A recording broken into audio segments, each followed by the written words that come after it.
mainstream media, government cover-ups. You want answers? Well, so does he. He's Alex Jones on the GCN Radio Network. And now, live from Austin, Texas, Alex Jones. All right, coming up in the next segment, your calls for Gerald Celente. Gerald, I read on the radio yesterday the CNN headline, and we're going to dig it back up if people won't believe it.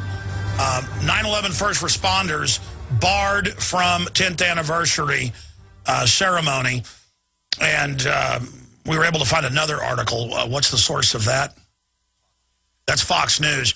911 first responders to be excluded from 10th anniversary ceremony.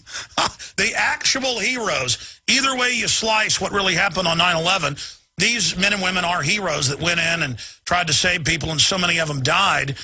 And because so many of them are angry that they've been excluded from health care and been lied to about asbestos, they're barred from it. And then the prostitutes and the whore criminal government are going to sit up there and sell a police state and their wars on the memory of the dead, and the first responders aren't allowed to be there. What do you make of that, Gerald? And let's go back and watch what you're going to hear when all of these ceremonies take place. You know how they used to say, and again, as you said, any way you slice it, these are the facts. The World Trade Centers came down, the symbol of America's financial might.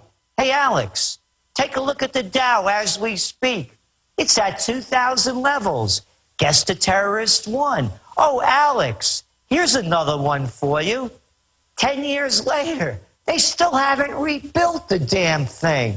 Hey, that really shows you progress, doesn't it? More of that impressive progress. That Petraeus, you know, that general, that now they've merged the CIA and the Defense Department. Now he's the head of the CIA. But when he was running the war in Afghanistan, impressive progress. The war, remember, they whacked General Headquarters, regardless how you believe it happened, whether it happened or not. They hit the damn thing. The terrorists are winning. They won. Look what happens to us when we go to the airports. They x-ray us. They feel us up. They pat us down. Look at the Patriot Act. We have no more constitutional rights. The terrorists won. You won't hear any of this when they have the celebrations. We've lost how much since that time on the wonderful war on terror? Now we have Homeland Security. The terrorists won. Well, that's it. They're going to be celebrating how they use the terror attacks to fully gut the country and take all of our freedoms. So it is a celebration. So, of course, they don't want the first responders there. They're Al-Qaeda. In fact, guys, print me the article, first responders to get medical care have to be put through a terror database. Finally, Congress passed a law to give them some basic health care. When they've done the CAT scans, it's admitted their lungs are full of asbestos, you name it.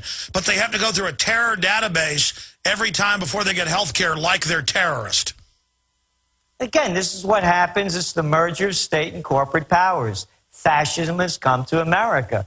Call a spade a spade. Again, look what's happened to this country since 9/11. It was bad before, but now it's terrible. Well, I know. By the way, Alex, let me interject. Every now and then I get these emails from people. Hey, listen, Celente, if you don't like it here, leave. And you know what? I got news for them. You leave.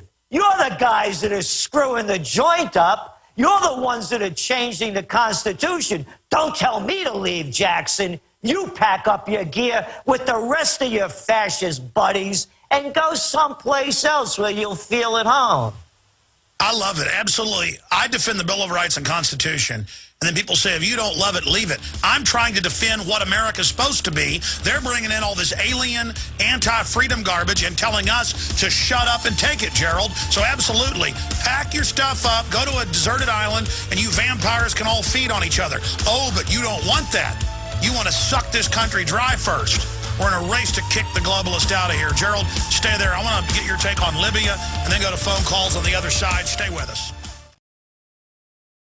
I want to get to a few calls while Gerald Celente is with us, but putting it back on screen, the Fox News headline, 911 first responders to be excluded from 10th anniversary ceremony because it's seen that they are disgruntled about the fact the government knowingly lied about the deadly dust.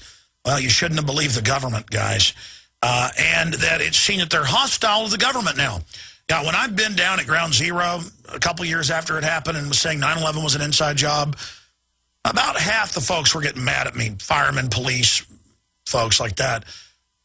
The last time I was there 2-3 years ago, they were all patting me on the back, shaking my hand. Captains and fire department commanders and police commanders were nodding and smiling and saying, "We appreciate you, Alex. We know, we know." And I was like, "Say that on tape." It was like, "No, just know we know." It was incredible. And I'm not getting Gerald off into that. The point is that that's why they're excluded. Fox News, AP, Reuters. Again, the first responder heroes 10 years later are excluded. Why? Because the vast majority of them know that those buildings were all blown sky high. And they know they're angry. They got their phones tapped, you name it. Okay? Now, Gerald, digressing into another area, it just came out in The Nation magazine that Stratfor, a large and establishment global intelligence, private intelligence group that's been around for a very long time, based in Austin, Texas, has come out, and The Nation magazine's reporting, Stratfor disputes OBL killing in Obamabad. And it goes on to say, globally recognized intelligence and forecast Stratfor has rejected the U.S. Central Intelligence claim that the man killed in Obamabad compound by U.S. Navy SEALs was al-Qaeda chief Osama bin Laden. This was one of the reasons the CIA kept Pakistan's premier intelligence agency, Inter-Service Intelligence, in the dark. And it goes on to say it's not true. Wow, my intel is it's totally fake. I know you've laughed at the cement shoe thing, but that's a big deal when somebody like Stratfor, because they're highly respected, comes out. Could we be coming to the end of the lies? Could people go ahead and realize there's no future if we don't stop going along with it? No, I don't see that happening. Not the way it is now. The whole game is so rigged. We have such little freedom. Where do we voice our discontent? You have the Republicans and the Democrats. You know how I feel about it. The Bananos or the Gambinos. That's your choice. No, it's not going to change until the individual changes, Alex. It's a much deeper issue than that, as I see it. I mean, that's my belief. I believe it's, it's emotional. It's spiritual. It's physical, and it's emotional. And until those levels change, morality has to come back, but people have to live that in their individual lives. And I'm not talking about this phony, religious stuff, where people tell you, I know the real God, and this is what it says. I'm not talking about that one. I'm talking about the inner truth. And most people haven't reached that yet. You look at the state of the nation. You look at this presidential reality show going on. I mean, it's bad theater. I mean, every time you see one of these candidates that show up in a farm state, you think they could ever sit anywhere other than on a bale of hay?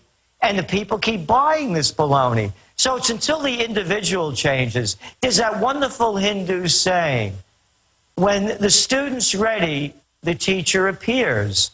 And right now, I don't believe that people are ready spiritually, emotionally, or physically. Well, I agree. The average man thinks that watching football is what it is to be a male, not to be informed, involved in their community. And, I mean, real men, the old-fashioned icon of it was not wanting to be a chump, not being conned, being independent, and not trusting the government, and being involved in your community. Now, men just basically just run around acting like adolescents. Women act like tarts. And is there any wonder that we've been totally taken over by criminal interests? And it's more than that. You talk about... It's the drugs, too. And I'm not talking about... And let's stop this baloney, this war on drugs and busting people for pot. What a lot of crap that is. How about busting people for Xanax and all these wonderful drugs they put out there like, Oxycontin? There's a good winner for you. So all these drugs, these Ritalins and the tons of drugs that people are taking, the antidepressants, that's added into it as well. And as you mentioned about men, And this is, as I said, you know, when people have an uprising in this country, these aren't just mommy's boys. They're soccer mommy's boys. Look at these guys, these prostitute reporters out there. I mean, again, you know, they're the goody two-shoes. I got an email from someone today that said they weren't renewing their subscription. I'm not making this one up. They said that although they bought gold in 2008, I think gold was trading for what, about $600-700 back then. And although they were a little more, 800, I think. So it's double, more than double now. And they did very well on our forecast by believing the forecast. We haven't given enough information on how moms could do more to help their kids. How moms could do more. This is a soccer mommy society. Look at the TV shows. Look at the commercials. Have you ever seen a guy that could put one foot in front of his other without tripping over or being helped by some smart woman? Well, that's what I wanted to say. Women watch TV, and men have bought into the role to act like goofballs, but women, so much of the time, really want to boss everybody around on average, and they buy into this idea that they're the government enforcer and the government's their friend. And it was Hitler that said, first you get the women, then you've got the children, so follow the men. And it's really true. But, hey, don't worry. I mean, look, Madison Avenue knows that women make about 80% of the purchases. It's not that women are dumb or bad. They've been targeted. And they've bought into the little narrative that Obama's going to help them and stuff. And they're going to enjoy the road warrior society that they've helped conjure. And again, the whole country's been feminized. And if it's not the women, then it's the little kids. I haven't met a little kid yet that isn't either amazing, brilliant, or special. So it's either the little kids that are smarter than the guys or the women. So the whole country's become feminized. Look at Congress. Look at these guys. Every one of them. The only one, again, I have any respect for is Ron Paul. I've said this. I don't agree with him on some of his libertarian issues, particularly on the environment and other. But overall, that's who I would cast my vote for. At least he speaks his mind and has a spine. The other ones go with the wind, or else they help the special interests that give them the most. So the nation is in this state. So when you ask me, will people wake up? No, not until they grow up. Absolutely. Let's take a few calls here. Let's talk to Ari in California. You're on the air, Ari. Thanks for holding. Hey, hi, Alex. Thanks for taking my call. Welcome. What's on your mind? I am going to go off topic here a little bit, but you mentioned something that at the beginning of your show today, and I've heard you say that a few times before, and it was about Serbia and NATO. Yes. Now, as somebody who lived through Kosovo War, I have no doubt NATO probably had their own interest to go there, but to portray Serbia as some victim like you often do, I just don't understand from somebody who's as informed as you are.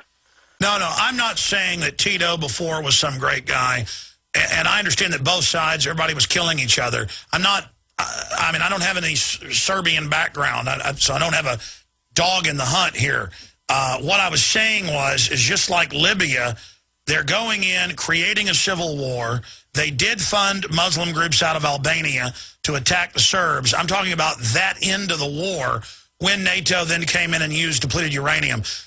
And what came out of that. Do you have any comments on this, Gerald? Yes, I do. In one of my books, What Zizzy Gave Honey Boy, I wrote about how USA Today came out in an article years later saying how the United States, and they did it on July 4th weekend when nobody was reading the newspapers, about how they trumped up the atrocities and it wasn't as bad as the United States said. And the bottom line, of course, to all of this is, it's none of our business. How about straightening out Detroit, cleaning up East St. Louis or St. Louis? So it's this whole idea of the United States spreading democracy when we're taking it away from us over in our country over here. Well, that's my point, is that they were knocking out the strongest country in the middle of all that, and they were using Al-Qaeda just as they're using Al-Qaeda in Libya. And ma'am, I appreciate your call.